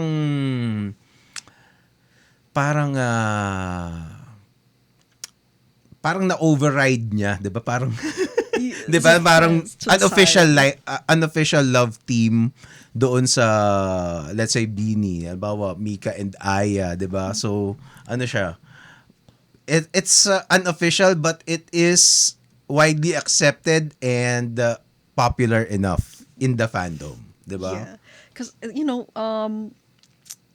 think I guess the cultural relevance of a love team is that it's a love that you can aspire to, right? That's I would like, have to think, but yeah, we're like maybe, that's part of the cultural relevance of it, and then like when you don't have one that's LGBT, then while you would say that might be petty, that might be like a petty desire to want to have a role model, quotes, it's still not having one, I guess, makes people feel othered from the culture, the larger culture at hand. That that is the whole like conversation around representation is.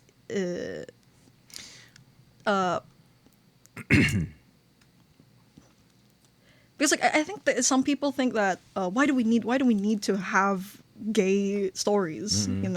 Like a big argument about it, I guess, is against it is that what do you call that? Shoving an agenda down people's throats. Like, well, that's not the purpose of making gay characters. It's just to speak to the truth of the matter, that these people in fact exist, and they can be your neighbors, and they can be and the love and the relationship that they have can be aspirational and beautiful and worthy of the same reverence that people hold heterosexual love to. And I guess yeah, that's why I'm more inclined to write queer stories, even if the surrounding plot is very sad most of the time, because I am my friends can attest, I'm very allergic to writing happy stories. Oh, really? Yeah, I think of making stories. Like I think of making. There are a lot of like stories that have bounced around in my head. I've never like really clung onto and invested in a story that doesn't somehow devastate millions inside of it. The only reason I got to write that children's book with my friends is because my friends were there. So you wrote a children's book? Yeah, Oh, okay. collaboratively. But like my Nice. thesis film, like literally the first finished work of mine, is about these two, this woman and this female actress, stage theater actress, and her, and a custodian at the theater that she works at, who is secretly a trans woman, and how the pressures of literally and metaphorically performing as a woman who only dances with men is what creates a rift between the relationship, and how I think in the what truly destroys the relationship is when out of fear of being caught dancing with this quote unquote man in a Literally dress. dancing? Yes, literally, Okay. like literally a man in a dress, quote unquote, is she shoves her in a closet. Like she's literally puts her back in the closet because she's ashamed of being seen with not only a woman but also a category of woman that a lot of people cannot accept. So and in the end, when they try to like reconcile and like dance together one more time, the trans woman leaves her behind because she can't sustain a love that is mainly informed by shame and fear. So they break up. And I've yet to write a story where love saves the day. Oh. Bec- You're yet to. I'm yet to. That's my 2030 challenge for myself. Well, maybe in the next few years. In the next couple years. Sometimes things change, Yeah, diba? things change. Oh, and I don't know. Maybe you just need. Well, you don't need to. But do what you want to do, diba? Yeah, that just might be my genre. Oh, diba? Well, a lot of or I don't know. A lot of artists, a lot of writers naman kasi are known for very specific, like let's say M. Night Shyamalan. Diba? Diba? Iba yung, o kaya Quentin Tarantino. There are expectations Yes. about their works. Okay, so what else? So you're gonna be in PICOF, and ano pa bang sasabihin ko? I wanna ano pa pwede natin pag-usapan kasi I really love talking to you. Oh, thank you. Yeah. I am very happy and proud that you are sharing this on my show. Kasi well, you're young, 'di ba? And you are very enthusiastic in creating comics, 'di ba? And looks like you're very driven, and basta. I'm really rooting for more success for you. Thank you. And how about the let's talk about the local comic scene. What are your thoughts about it? Like, I think we're at a point where people are starting to realize that if they want to make a comic, they just can. Not only because of stuff like PICOF where you can pitch to them, and if they think that there's going to be a market for it, that they'll take a chance on you. It's also just that there's so many avenues right now. You can do it online. I have I have two friends. One of them very briefly wrote a webtoon that they're reviving now because she said she was actually pretty inspired by how me and my other friend have started working on our own comics right now.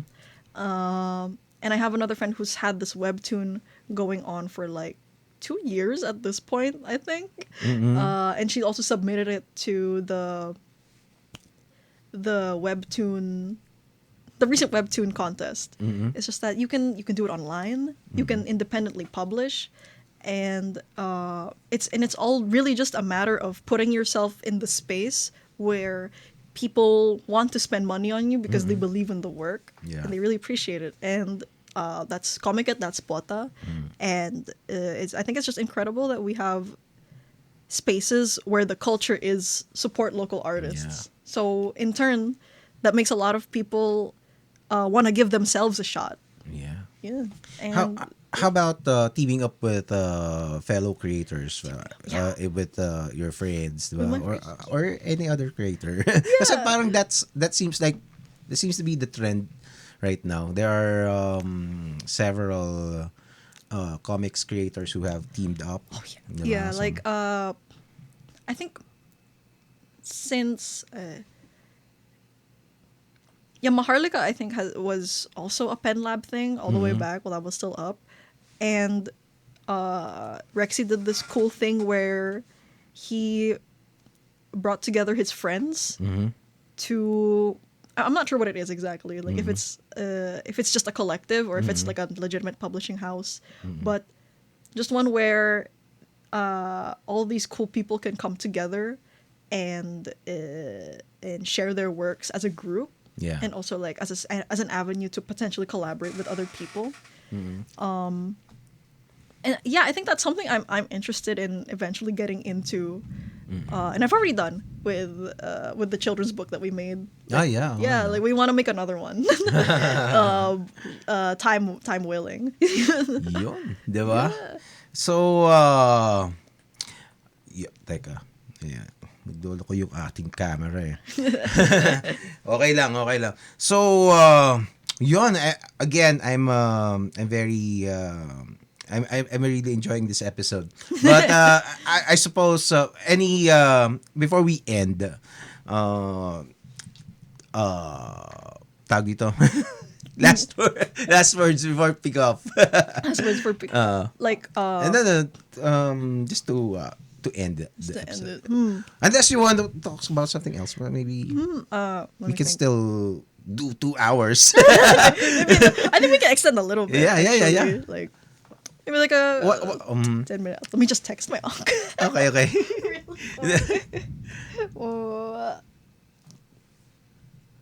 Okay. Oh shit. La. Sorry. Is it cool if I just Ako na. Yeah.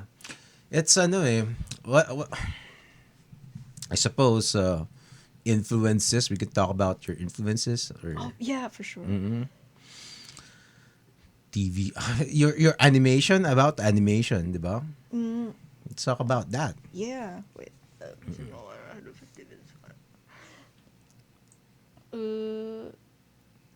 Also, just to give my uncle time to come back. Sige. Yeah. So, sorry. Yun. So, teka, can you do the okay thing again dito? Teka. Like near me. Yeah. Tingin ka dun sa doon. Oh, yeah. Oop. Teka nga. Yan. Okay na. Yeah. Cool.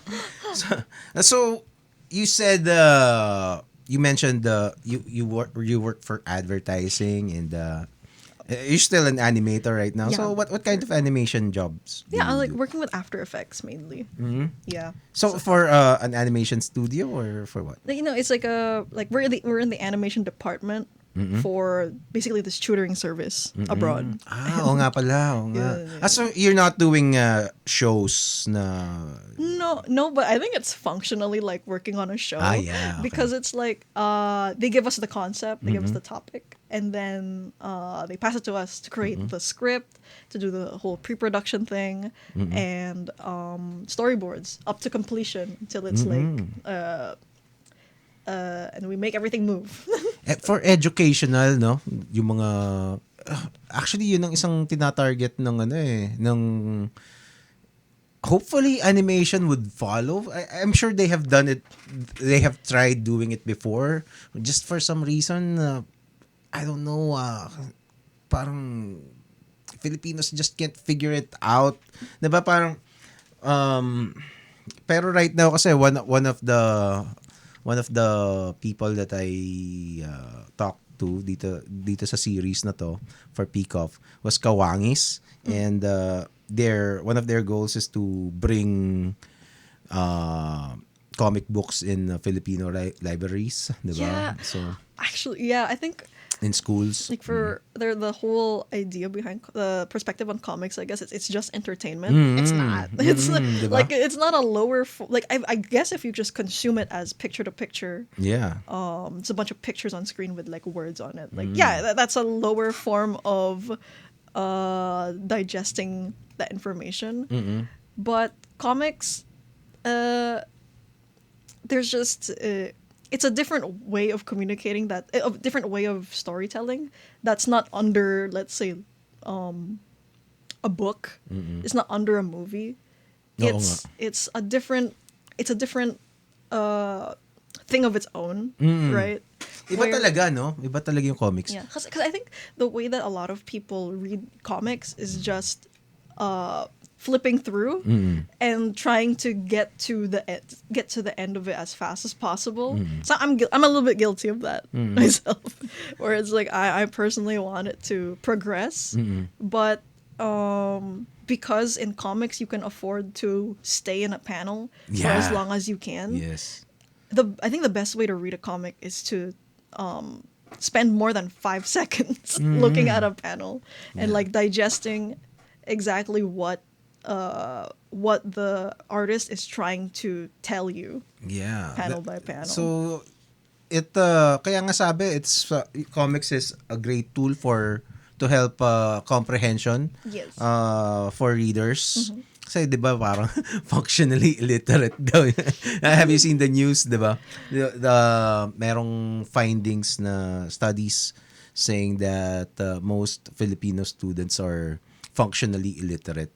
Yeah. So they can read if you show them the words, but yung comprehension dun sila nahihirapan eh, 'di ba? And I think comics is a good tool to help with that. it's pictures and words. 'Di ba? So And also, I think it will do even more.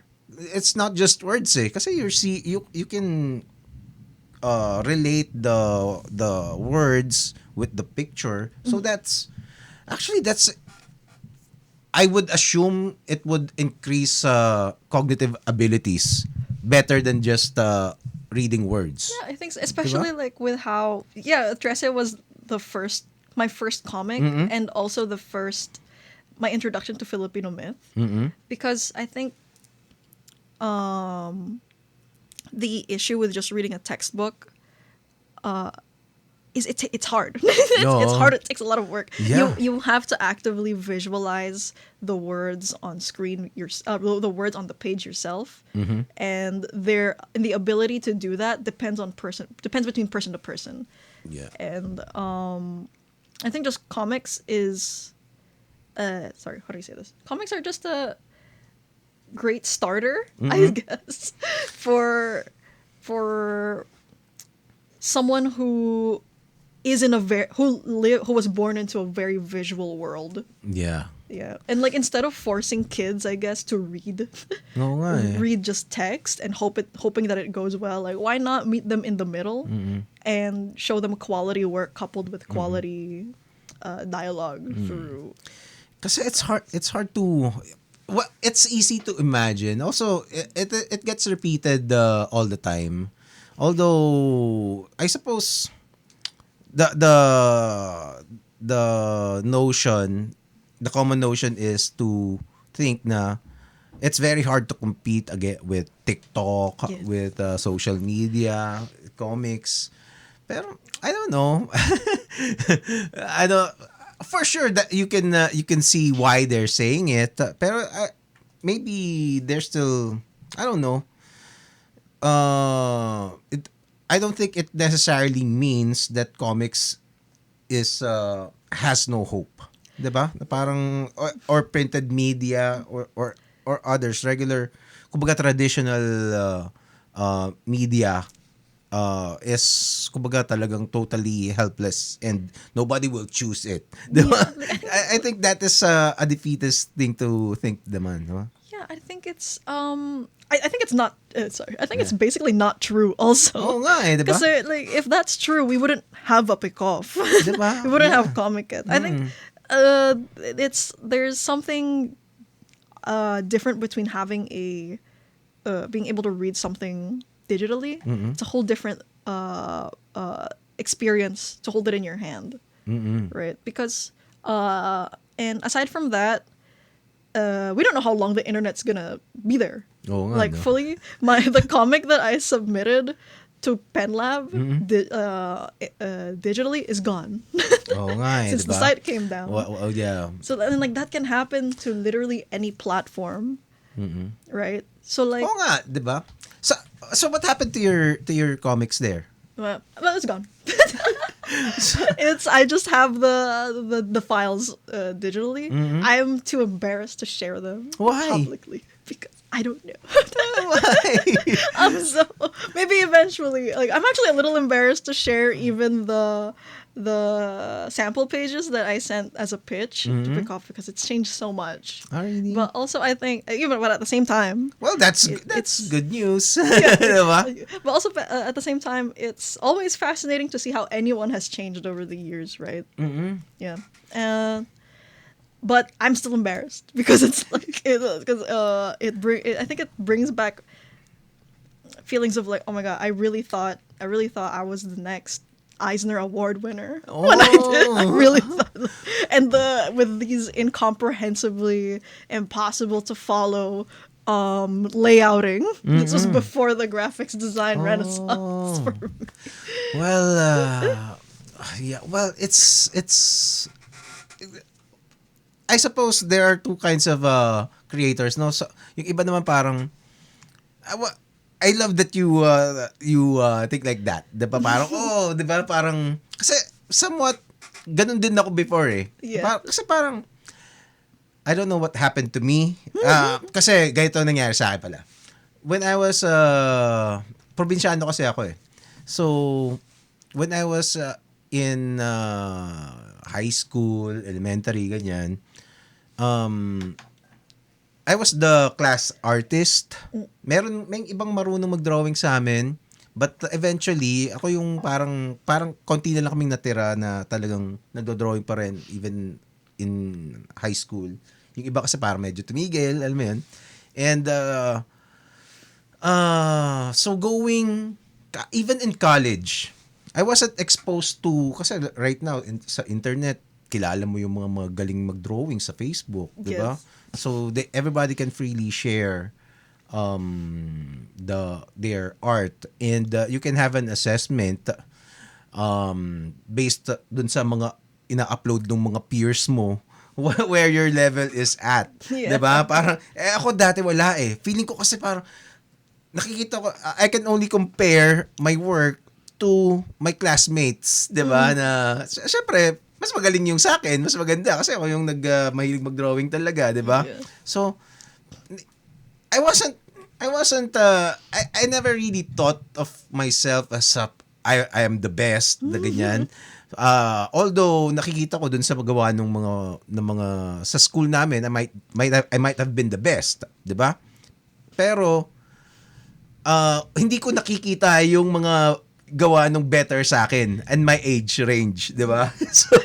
So first time kong nakita 'yan nung nakasama ako dun sa komikero group ni Jerry Angilan and nakita ko yung mga gawa medyo mas matanda sila na pero a few years lang. Sina Lionel Liu, yan, mga ganyan.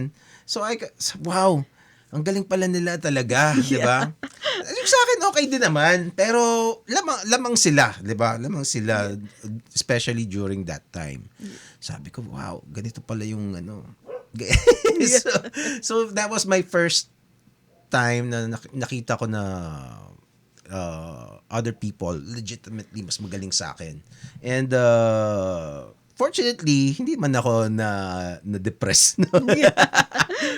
Kasi some people take it bad di ba? So ngayon, how did you realize your artistic journey naman? But I don't think I didn't literally think I was the next Eisner Award, but that was something I was always kind of shooting for, like to have some kind of award.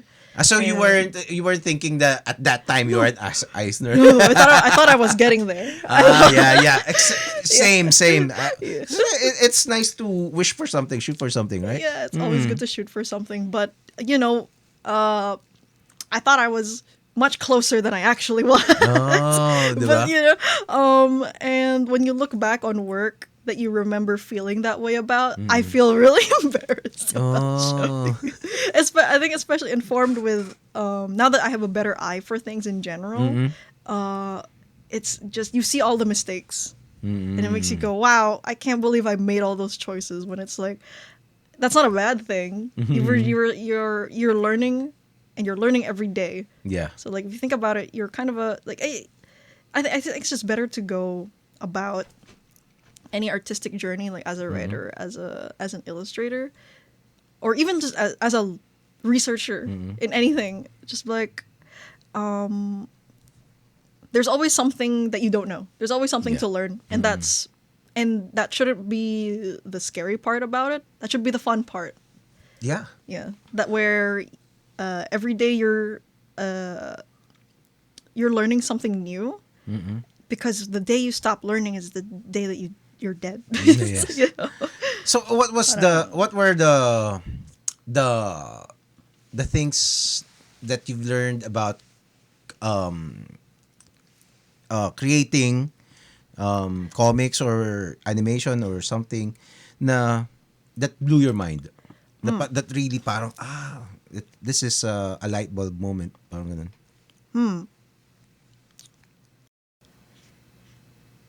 It's a pretty hard question, actually. Like, what's the light bulb moment? Diba? Or Because I don't remember having a light bulb moment. It's more like a stacking of small learnings, very small learnings that stack up into my my collection of skills right now, I guess. so but siguro yung mga yeah, I understand. Parang it's a gradual na parang you start wondering like yung kinukwento ko dito when I first started, when I saw Pugad Baboy Comics, 'di ba? I've seen comedy comics before Pero nung nakita ko yung Pugad Baboy, natatawa talaga ako. 'Di ba? So natatawa talaga ako as in LOL, 'di ba? So parang bakit ganun? Doon sa iba parang gets ko lang na nagpapatawa siya. Maybe I would matutuwa ako. Pero dito iba Anong iba sa ginagawa niya, but natatawa talaga ako doon. So I didn't know it back then, but I was already studying it pala, 'di ba? And I was copying the nuances ng mga style ng storytelling. Tapos pag nakikita ko yung ibang comic strips ng iba na mga kaedad ko, parang hindi ganyan. Parang ganyan. Diba? Kumbaga nakikita ko na na may mali dun sa, hindi masama mali, pero parang they could improve it. Diba? So, yeah. So gradual siya. Actually, I think this isn't really an artist thing. It's more of a writing thing that I learned, that I had to learn in order to make Kundiman good, where the best stories, even like in grand scale sci-fi fantasies, are ultimately grounded in a very simple concept. Yeah. Like I think this is something that I also picked up from Sir Paulo, where there has to be like a universal aspect of humanity that is what grounds the journey that you want to go on. And those things can be survival, family, fear, and in this case it's love. Where you can you can really lose the forest for the trees when you don't have that very simple to understand grounding concept that's going to inform the rest of the journey. Because I was trying, in the previous version of Kundiman, I was trying to do way too much without doing way too much and saying very little.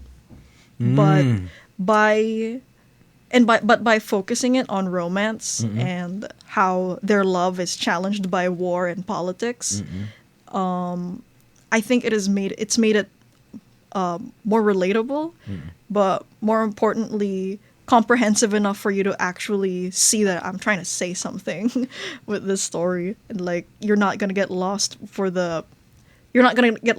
the 1 million gears that are turning behind any kind of war. Yeah. So, Grabe, no? Did you ever think of yourself back then that you'd be doing this story or this at all, comics at all? I didn't. I think for a while I wanted to make comics, but this is I never thought that I would be writing a romance because I hate writing romance, which is a funny thing to have to admit to Sir Paulo, because in the early drafts of like making the whole storyline, when I showed it to friends and to my peers, they were like, "Yen, we know that." So this is you have a lot of the history written in here very well, but where's the romance? But where's the genre that you It's selected? supposed to be a romance, Yeah, diba? it's supposed to be a romance, but I think it comes from the fact that I wanted to do a war story, but the premise demands that it's a romance, that it's grounded behind the feelings that these two people have for each other. And I think that's another funny thing about this journey, where I didn't set out to create BL. I wanted to create a war story that had like a romance in it, but it's like the story itself was telling me that this needs to be about love, as opposed to... So you made adjustments. Yeah, I made so many adjustments actually. So like, I don't know. I think it's just fascinating how sometimes your story can have a mind of its own. Yeah, again, the good friends of the good friend. Yen, diba? Well, it's good that you have them around, diba? Yes, Na parang, oo nga, no? So, kasi some I would suppose a lot of artists, actually, kahit ako, especially when I was, kahit nung may kasama akong mga artist, when I'm writing, parang, I keep to myself eh. Sometimes I would show what I did, pero, and sometimes I would ask for opinions. Actually, madalas naman akong humingi ng opinions, pero, konti lang yung mga feedback na nakukuha ko. Yeah. Diba? Kumbaga parang, yung iba walang pakialam. Yeah, I think I'm very... Because sometimes it's also it's not that they don't care. It's that they don't really have the... they don't have the literary eye for it, I think. Where they think it's good, that they like it, but they don't know how to like bring it to the next level. And I'm very fortunate to be surrounded by people who have that sense, where... they're not just consuming it or like or seeing the good in it. They're also seeing the ways that it can be great. Kaya. Yeah. My shout out to my translator, who was a big part of that actually. It's J. Lord De Vera. Wow. Yeah. So going back to the peak of doon sa selection, doon sa workshop nila, anong mga tinuro nila? How did it go? Yeah, I think it's a lot of my biggest takeaway is after writing out your story, finding the gold in it that's already existing there, because a lot of the times we as writers you accidentally write something incredible and you don't and you step over it completely. And for me, in my case, that was the romance where I was stepping over the most interesting thing about my own story, which is like, and you have to have I guess an eye/eyes being the people you can talk to, who can point at your story and go, you're not maximizing your own premise. And yeah, there's a lot of shows that I used to love that either failed to maximize their premise, or are trying to turn their perfectly good story into something else. And it just doesn't mesh well, which is, for me, that's Arcane season 2. Oh, really? Where season 1 had this really good class conflict that's grounded in the relationship between these two sisters. A lot of like politics and moving about like, what does progress mean? Like how different progress means to the wealthy and to the poor. And then in season 2, they turned it into an Avengers movie. So, okay. So nawala yung ano, yung hook nung una. yeah, just out the window completely. Yeah. Hindi ko pa napapanood yung season 2 eh. Basta Well, it's okay. Ang hirap manood ng ano ngayon, ng mga movie, ng mga series. Hindi na ako nakakanood. I usually just listen to podcasts while drawing or while doing something else. Really? Ganun eh. Same. Yun ang ano, I don't know. Tapos sometimes mag-games na lang ako. And I don't even play games na ano eh, yung mga may story driven anymore. Yeah. Kasi parang ano eh, minsan konti lang yung oras ko, tapos I'm gonna stop. Tapos malilimutan ko na yung, kumbaga dapat diretsuhin mo yun eh. And right now parang hindi ko afford na magawa yun. Yeah, but like I'm also falling into the habit of consuming things that don't help me as a writer and creator. But if I really want to be a good comic creator, I have to consume. I have to consume things, otherwise True. Otherwise your creative world just gets smaller. Yes, true. Yeah. Kasi kailangan mo siya talaga eh, 'di ba? Yeah, and you have to read widely. I can't just limit myself to comics either. I have to read actual books. Yeah. Which lately I've been getting into this like Lovecraft, H.P. Lovecraft collection of short stories that have been sitting on my shelf for several years. And like I should play video games. I should watch more movies. And thankfully I have friends. Because like my problem is I can't finish a whole movie or a full series without being trapped in a social situation where I have to. What kind of social situation? Where it's like a watch party, because now it's an activity with people, and I think it's just because when I try to do it at home, there's other things I can do. Oh, nga, so from sit down. So tomorrow I'm gonna watch K-pop Demon Hunters, the new one on Netflix. Yeah. Oh. Yeah. It's very popular. I should check it out.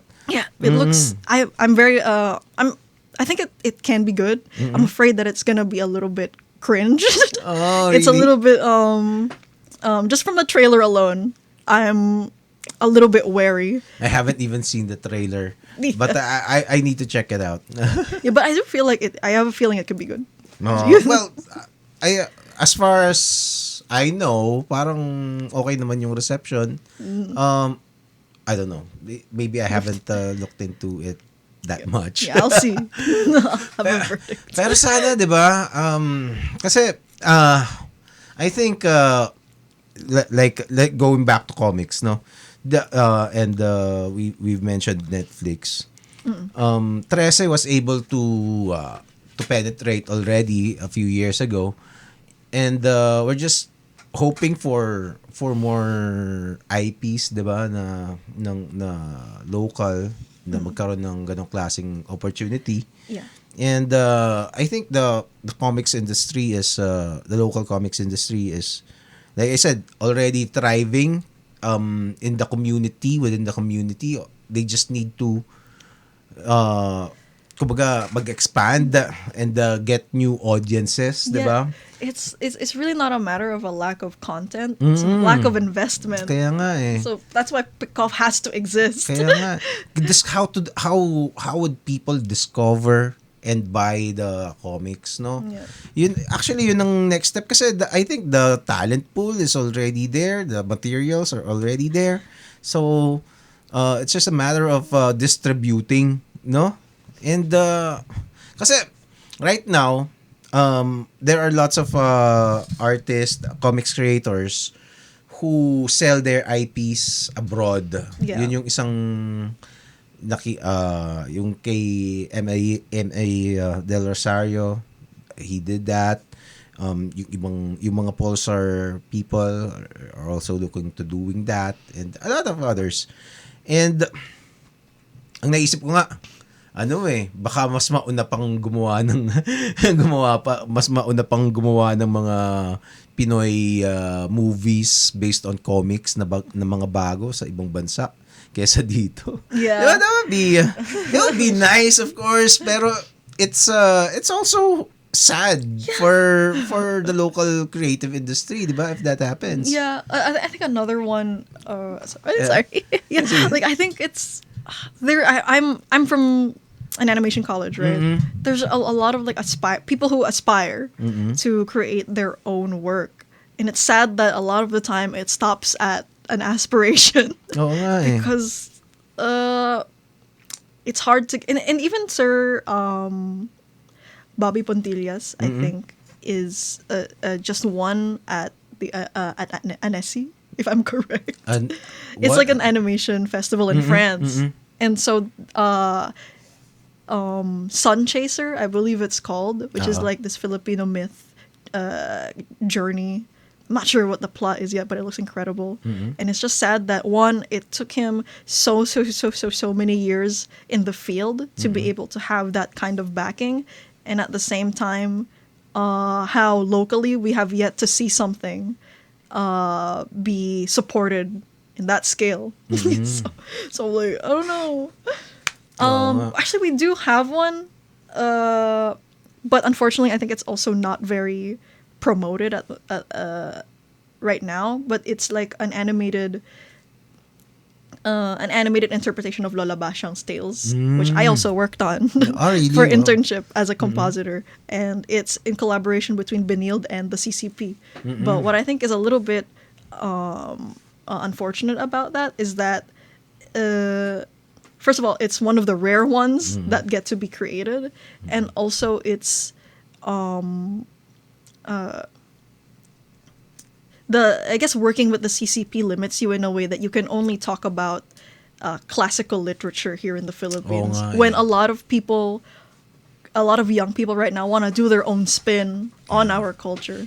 So I wish there would be more funding, like more financial support for those kinds of stories that are, it's important to introduce classical literature to a modern audience, but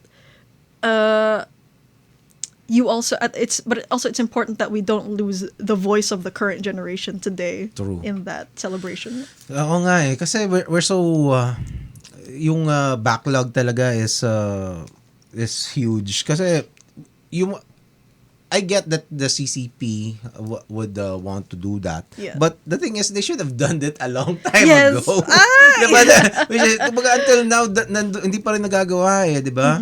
So, dapat matagal nang may ganun. So, at this point, we should already be exploring new ideas, di ba? And dapat matagal nang nasa library yun eh. Yeah. Parang you can't always, di naman kailangan every year may bagong tungkol kay biyag ni Lamang, di ba? It will be, of course, it is important to have those kinds of work. Pero hindi naman pwedeng laging ganun, di ba? Kasi the culture evolves, di ba? And actually, friend ko yung isang nag-organize ng mga contest doon sa CCP. Yeah. And he was asking me kung anong magandang gawin. sabi ko, hindi pa pwedeng hindi na parang laging myths yung yung tema. 'Di ba? Iba naman. Let them basta kailangan it doesn't have to be mythological or kwentong bayan to become Filipino naman eh. Yeah. Just let them create Filipino stuff, 'di ba? Because like tapos screen na lang nila, 'di ba? Because like even if the setting is like in America or if it's fantastical, if it's by a Filipino person, their experiences are still going to leak into it. It will show. Yeah. It will show. It will still show. And sabi niya lang, yun nga lang government kasi. So meron talaga silang stock sa ganung klaseng sa ganung mentality. Well, I can't blame them naman. Yeah.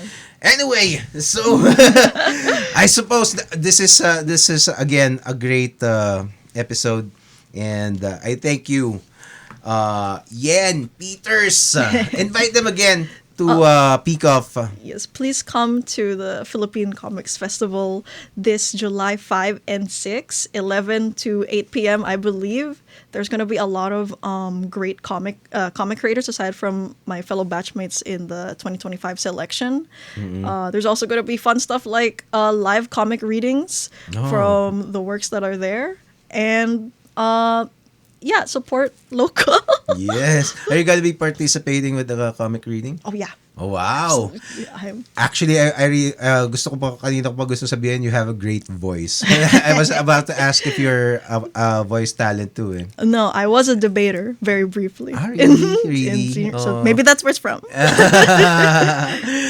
Amazing. So again, thank you so much. Thank you for having me.